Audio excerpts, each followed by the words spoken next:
And welcome back to the Survive Scale Soar channel here on YouTube, where we make videos for small business owners that want to build great businesses and live an amazing life.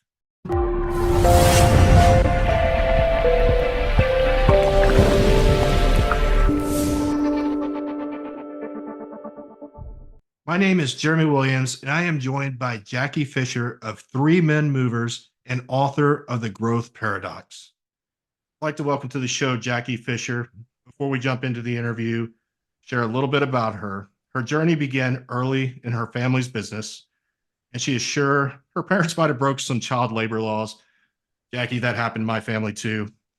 After her father had a stroke, Jacky stepped in to take over her parents' moving business in 2003. Under her leadership, she skyrocketed its annual revenue from $3 million to $40 million. Jacky Day's debut book, The Growth Paradox, is available on Amazon, and she introduces a unique management strategy for scaling small business. Welcome to the show, Jacky. I'm happy to be here. I'm really excited about this conversation today. It kind of sounds like you had a background that I had. You grew up in a home of entrepreneurs. Tell me about how you got here today. Give me a little history and background. So I grew up, and probably one of the biggest skills I learned from childhood is how to be scrappy. Growing up poor and trying to figure out how to do things with not a lot makes you scrappy. We moved down here from Illinois. I'm from a small farming community, and we moved down to Houston because we heard there were amazing opportunities here. Unfortunately, we arrived in the early 80s, and there was like an oil boom and oil crash and a housing crash. So things were kind of dicey when we got here. So it wasn't what we thought it was going to be, but we dug in and we made it work. My dad started a furniture building company, and that went out of business. And then he was stuck with a junky old delivery truck and a stack of bills and rent to pay. And from there, we put an ad in the green sheet. I was 12 at the time. He put an ad in the green sheet and started moving furniture at age 50 years old, hoping to make just a little bit of money to pay the rent, and ended up growing a very nice moving company. It was in 2003 that he had a massive stroke. And by then I was out of the house, and I had two young children. And he asked me if I'd come back and help him in the business for a few weeks. And that turned into a few months. And after about a year of working with him, I realized that I really loved business, but I really didn't like working with my dad because we butted heads pretty hard. And I quit my job, but about a week after I quit my job, the drivers on the trucks, the movers, went to my dad, and they had a yellow invoice, and they all signed their name on the yellow invoice. And they gave that invoice to my dad, and they said, "We would like your daughter to come back to work for us and to run the moving company." And so he came to me and asked me if I would do it. And I said, under one condition: if you sell the company to me. And so he sold the company to me. I could not get financing for it. The banks would have been crazy to loan me money. I didn't have a business degree. I really didn't know anything about business. I had a lot of enthusiasm, but that doesn't get you far with a banker.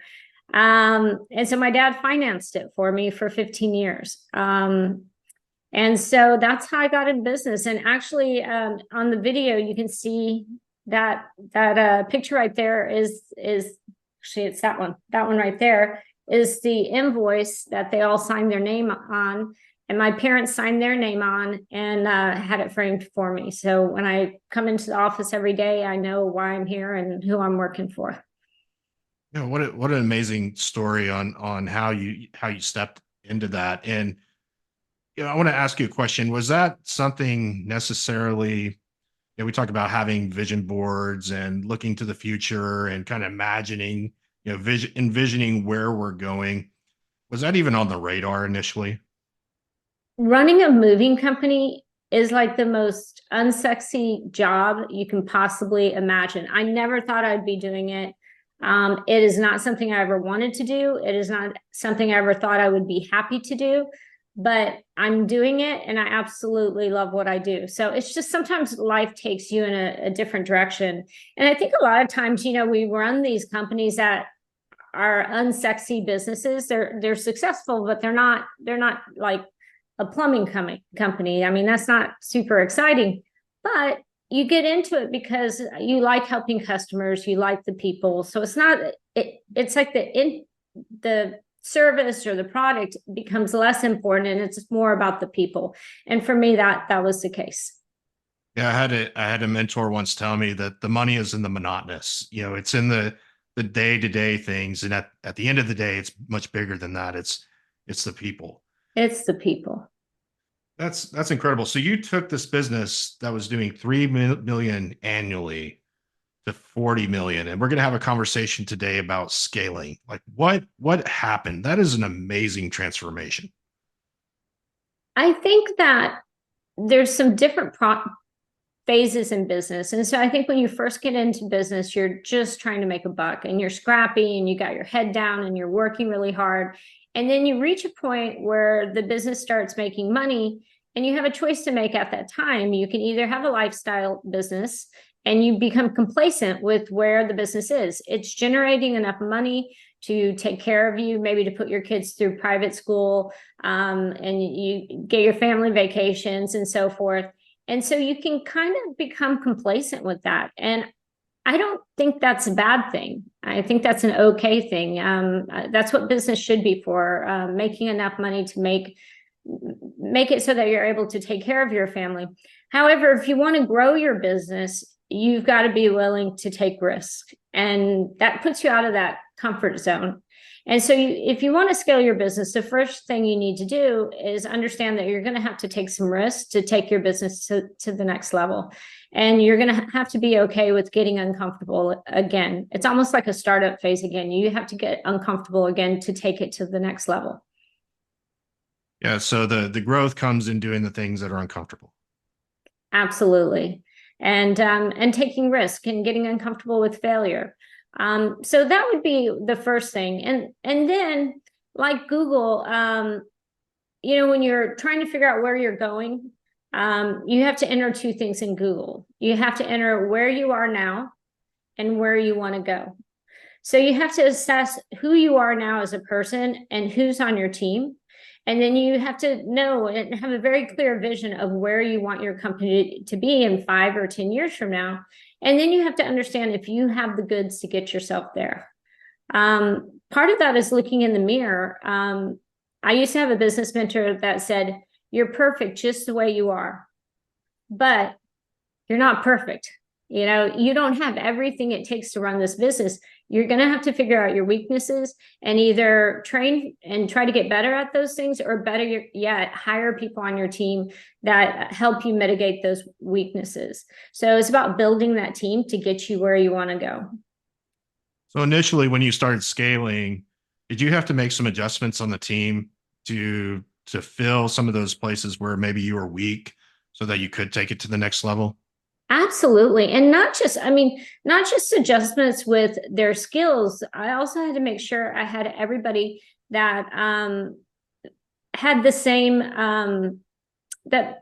values I had. My dad, he was a great guy and our values overlapped, but he valued different things than I did.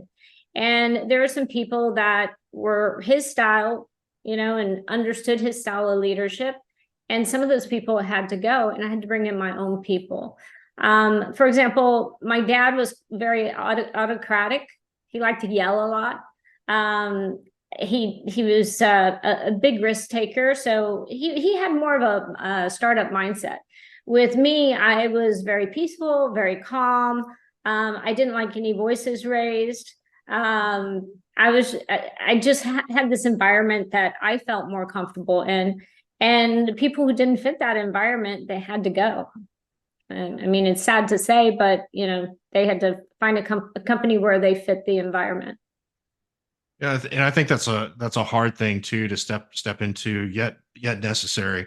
Not just for the business, but for those other people as well, is helping them realize that maybe they're not. There's a great book called The Energy Bus, maybe they're not on the right seat. Maybe they've got to be moved around, or maybe they're not even supposed to be on the bus.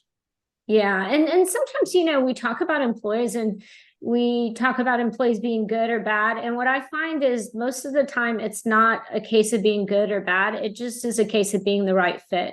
I mean, we all have had employees that don't show up to work on time, or maybe they have a horrible attitude. But besides those, most employees, I think, are trying to do the best they can.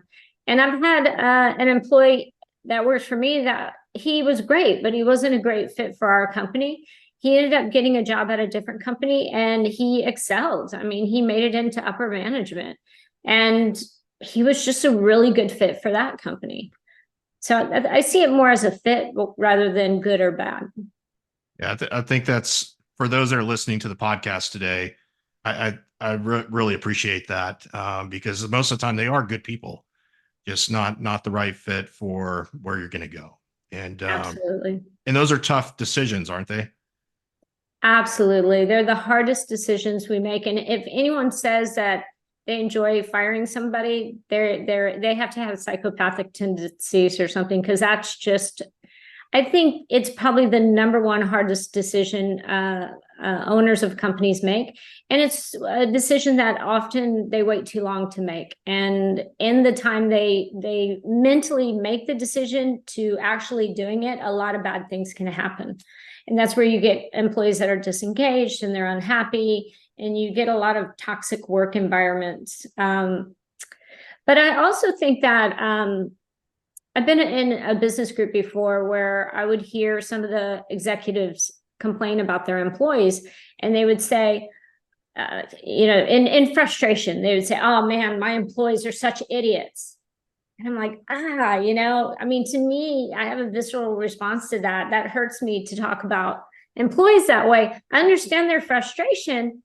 However, if an employee is showing up every day and they're getting paid their wage and they're doing substandard work, then it doesn't seem like the employee's the idiot. It seems like the person who's paying them and keeping them employed, that's the idiot. So if you ever look at an employee and you're frustrated with them and they're not doing their job and it's been like that for years, something's got to change. It's that pointing at somebody and realizing there's three other fingers pointing back at you. Yeah. And I mean, if you want to take your business to the next level, you can't win the Super Bowl with a bunch of C-level players. Most of scaling your business is just getting the right people on your team. Like, you're the rudder on the boat and you're guiding that boat where it needs to go, and they're the engine. And if you have like an engine that's falling apart, that boat's not going to go very far. And I think it's a culture thing too, right? If you're having that type of mindset about your employees, I imagine that the people around you feel that.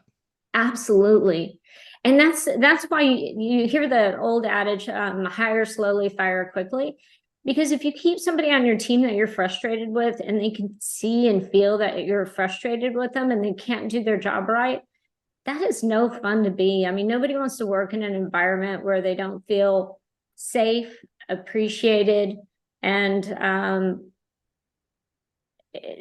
they don't feel like they belong. They feel like they're an outsider.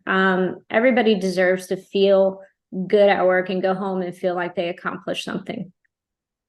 So I share a lot with my business coaching clients that there's three things to scale. It's people, systems, and tools. So we may have a bunch of people listening today that don't have an organization your size, yet they want to go that direction. Is there, for the solopreneur, is there a first step for them? Is it people? Is it tools? Is it systems? Or what is it in your world that you would suggest? So I know a lot of solopreneurs, and the biggest thing I think is hiring that first employee. Because again, what we were talking about earlier is you have to get comfortable with making sacrifices. When you hire that first employee, you're going to have to pay them, and their pay is coming out of your paycheck. So a lot of times people don't want to hire that first employee to scale because they want to protect their paycheck. You're going to have to take a pay cut if you want to scale your business. And even company my size, I take home the profits. If I want to scale, I might have to add a new computer system that's going to cost $500,000 to install. That's coming from somewhere. It's coming from me. But I know if I want to scale my company, I'm going to have to make investments like that. So again, what we were talking about earlier is getting uncomfortable. If you're going to scale, you have to get uncomfortable. You have to be willing to make that sacrifice and make that pay cut. I think usually when you're a solopreneur, you hire somebody that either does more of what you do or more of what you don't like to do. So if you're out there in the sales, you hire somebody that's more admin, or if you're more admin, you hire somebody to hit the floor and then get out there and sell. The book I wrote talks about that, and it talks about hiring your first few people and how to set that up. But I think if you create a plan, so say you're thinking, I want to be, say you're $1 million company, and say you want to be a $3 million company in the next 5 years. Well, you write the years out, and I always write how old I am now and how old I'll be in 5 years. And I do that as a trick just to get my brain ready for it. You know, I'm like, okay, by the time I'm this age, I'm going to be, making 3 million. And then I look at how many leads I need to get. And I create this Excel spreadsheet, and I call it backcasting. So I write how many leads I need to get, how many salespeople I need to get, how much warehouse space do I need to have, how much office space. And I work the way down the spreadsheet to really understand my resources. The people who I have on my team now that can run a $1 million a year company, are they going to be able to run a $5 million a year company or a $10 million a year company, as you project forward? And then it helps you start adding people to your team, because it's part of a plan. You're not just, I'm busy, I need to add somebody. Once I hit this amount, I'm going to hire this person. And then when I hit this amount, I'm going to hire another person. And so you've really built yourself a guideline of how you're going to scale, instead of just reactionary hiring. And when you hire just to solve a problem, a lot of times you overspend and it causes more issues. Yeah, you hired the wrong person, right? It's not the hire slow. You're you're desperate. You're like, you're plugging holes. And I think that's really important what you just shared there. And for you that are listening today to this podcast or watching the YouTube video, is you've got to have a plan. And this is a great time of year to talk about that. If you don't have a plan, it's going to that point A and point B and not knowing how to get there. I think that's a really important point you shared there, Jacky. Even something as silly as, say you have a 10-year plan and you're going to grow to $10 million. And on part of that plan has to be, how big is my warehouse? You sign a 10-year lease for the warehouse that fits your company now. And now you're having to sublease space. And I hear about it all the time. I know you're in real estate. You probably hear about this stuff too. People have to sublease space because they ran out of space. But if they had created a plan, they would have known, like, maybe I should sign a 5-year lease, because at this year, I'm supposed to double in business and I don't have the space for it at this facility. So it's about taking all of those things into account when you create your growth plan. That's great information. I want to switch it up a little bit, but stay with scaling. What is the mindset you have to scale? I think that one of the biggest things is letting go of the fear of failure. I think when we think of failure, we think of it as the opposite of success. And instead of thinking it as the opposite of success, we should just think of it as part of the process. And not only for the business owner themselves, but for the employees. When you're running a startup and money's tight, you become very afraid of costly mistakes. And so a lot of times you don't allow employees to make decisions, and you don't allow them to make mistakes. In order to grow as leaders, they need to be empowered to make decisions, and they need to be comfortable with making mistakes. And that's really, really scary for a small business owner. However, if an employee makes a mistake and you lose your cool with them, which I see a lot of small business owners, they kind of go crazy and get really upset. they're going to stop making decisions. And so every time they need something, they're going to go to you and they're going to ask you questions. And you know those people when you're on a vacation with a group of friends and there's always that guy that has to walk out of the restaurant with their cell phone 10 times because their employees are calling them, asking them kind of stupid questions, things that they could probably decide on their own,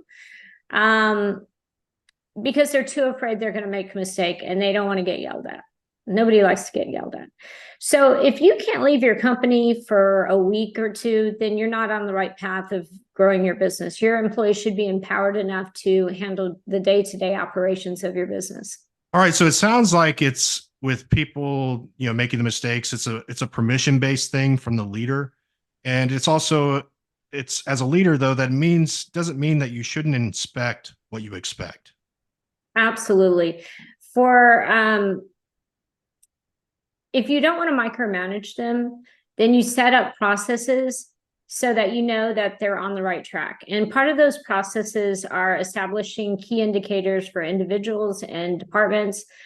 And if you think about it in a way that if you're on a deserted island and you could only have a couple of numbers texted to you about your company and how your company was doing, what would those numbers be? How would those numbers help you understand your business and whether or not your business was okay? And I travel a lot. And I tell people that the best way to achieve work-life balance is to have an empowered team. Bar none, that's the best way. I mean, if you're an entrepreneur, if your team is empowered and they feel like they can make decisions in your absence, then you can travel all over the world and you don't have to worry about having your phone blown up.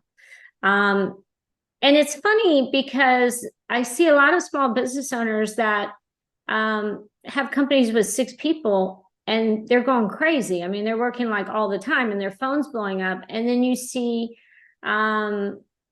Bezos, who has one of the largest, most logistically complicated companies in the world, and he's literally getting shot into outer space. So he's able to leave the earth, and the company is a well-oiled machine. And that's because he set up the processes and the people, and he's empowered those people to make decisions. You would think that it would be counterintuitive because we all know the more people we have, the more problems we have. But usually once you scale, you have the processes in place to be able to go on vacation and not have your phone blow up. And it's how you respond to mistakes. If an employee does something that's not what you would have done, I always ask people, like, what made you make that decision? And a lot of times they're like, oh, well, that's based on our core values. Our core values are XYZ, and that's why I made that decision. I can't argue with that. I mean, I wouldn't have made the exact decision they made, but if it's based on our core values and I wasn't there, and like, you can't have a process for every little thing in the company. Sometimes they have to make a decision on the fly, and I support them. I think that's huge as a leader too, is that understanding sometimes their mistake is our learning opportunity, that, hey, maybe they were actually onto something. Maybe we should look at that and maybe rethink it or look at it through a different lens. Absolutely. And you know what I found is if I ask them questions about it, so they come in and they say something happened and we did XYZ. And I'm thinking to myself, like, the old me would have said, why would you do that? And the new me is like, why would you do with that? Tell me more, walk me through your thinking process. And then they tell me, and they're on the front lines, they have much more information than I have. And once they walk me through the process, more times than not, I absolutely agree with their decision. But my knee-jerk reaction is usually not based on the information that I have. And as a leader, do you have to go out and seek that information? Usually it's just a conversation with the person. Also, if you find that your people are too reliant on you for advice, when they come in and they want to ask you a question, don't give them the answer. Don't be the answering booth. Ask them what they would do in that situation. Ask them to walk you through why they did that. and try to mentor them to coming up with solutions on their own instead of just saying yes or no. And it's easier just to say yes or no. When they come in, oh, what should we do about this? Oh, do this, or call him, or, it's so much easier to just give them the answer. But long term, you're creating a dependency on you to be hooked into the day-to-day operations. And that's what you don't want to do if you want to scale your business. Yeah, in my former life, I managed large real estate companies, that had 300-400 people, and I'd watch how one leader did exactly that. They would come in and try to answer everything, and I would ask the question, "Well, what would you do?" And 9 times out of 10, they were just simply looking for affirmation. They had the right Absolutely. answer, and it got my time back. And think about it. If you tell them what to do and they make a mistake, it's on you. So it's much safer for them to come and ask you questions.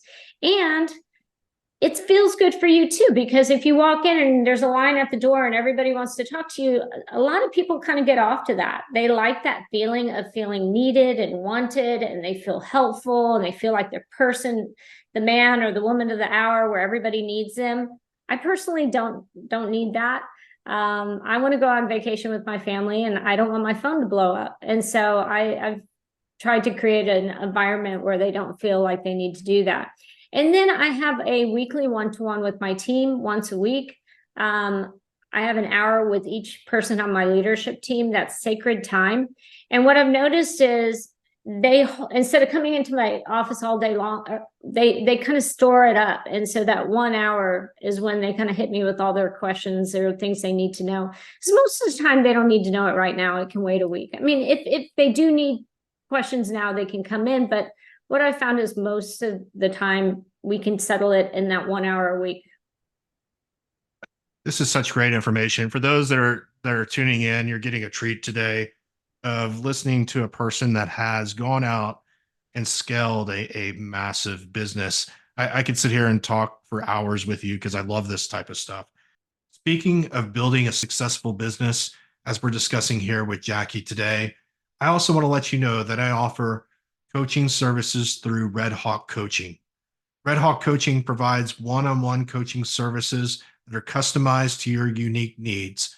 We have several different packages, including month-to-month, 3-month, 6-month, and 12-month. If you'd like to learn more about the coaching services and how I can help you soar in business and life, make sure you visit my website, redhawkcoaching.com.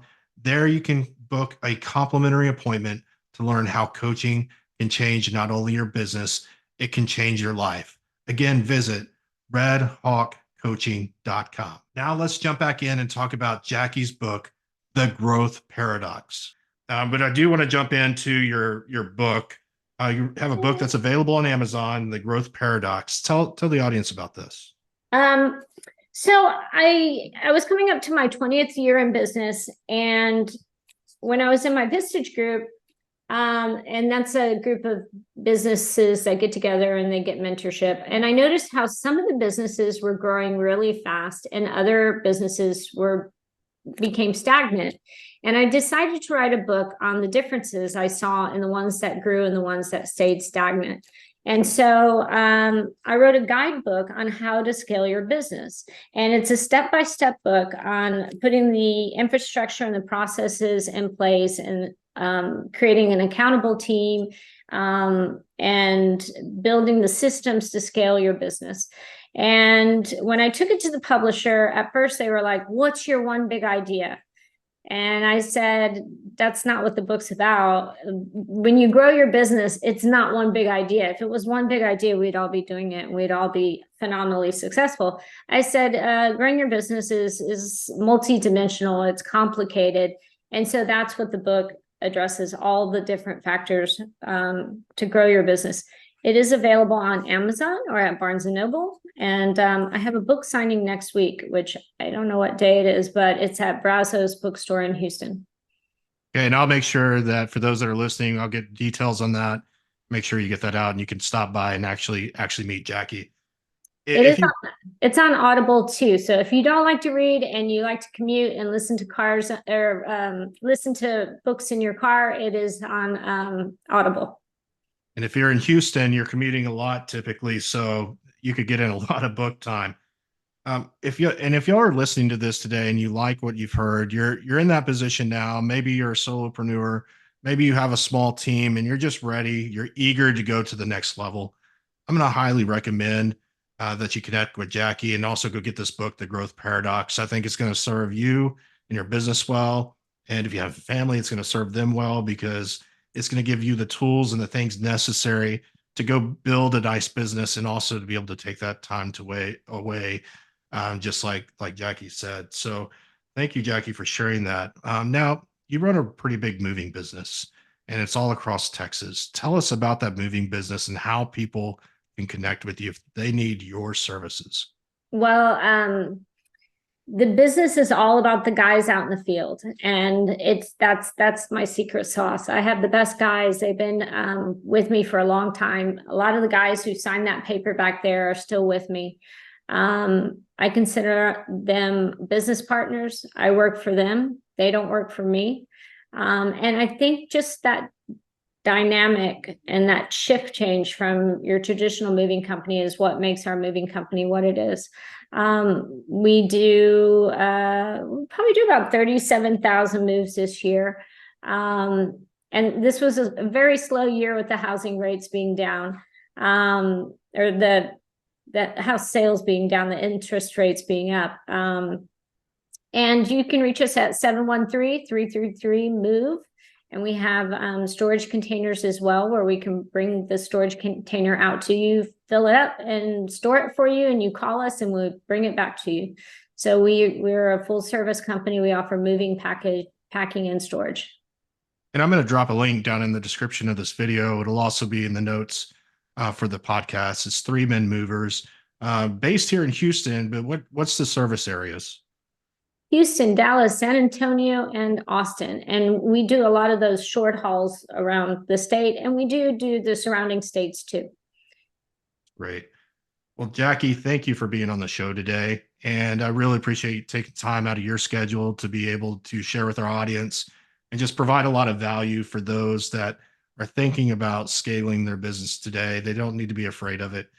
There is a proven system. You lay it out in your book. And you gave a few nuggets to get started today. So thank you for doing that. Thank you so much, Jeremy.